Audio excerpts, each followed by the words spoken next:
దళితులకు, ఆదివాసీలకు, గిరిజనులకు, గురుకులాలకు సంబంధించిన సమస్యలు ఉన్నట్టు, లేదంటే ఆర్ఎస్ ప్రవీణ్ కుమార్ గారి మీద ఏదో కేసులు పెట్టిన అంశాలు కూడా ప్రస్తావన తీసుకొచ్చింది. ఈరోజు ఇంటిగ్రేటెడ్ స్కూల్స్లో కులాలకు అతీతంగా 1000 మంది చదివే ఒక ప్రయత్నం కాంగ్రెస్ ప్రభుత్వం చేస్తుంది. అది రేవంత్ రెడ్డి గారి యొక్క ఆలోచన.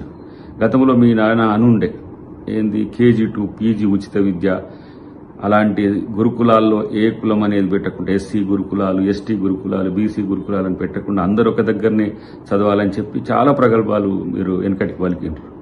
అదే ఇంటిగ్రేటెడ్ స్కూల్స్లో ఇంటర్నేషనల్ స్టాండర్డ్స్తో ఏర్పాటు చేస్తున్న స్కూల్స్లో అదే చేయబోతున్నాం.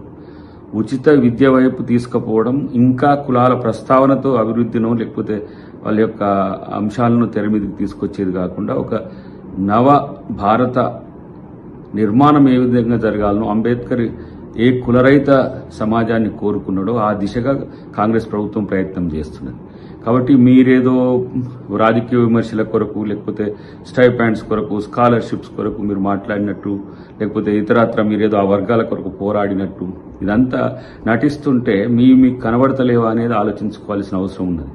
అన్నిటికంటే ముఖ్యంగా అంబేద్కర్ అనే పేరును కనీసం ప్రస్తావన కూడా తీసుకురావడానికి ఇష్టపడలేదు మీ డాడీ. ఒకసారి చూసుకోండి చరిత్ర.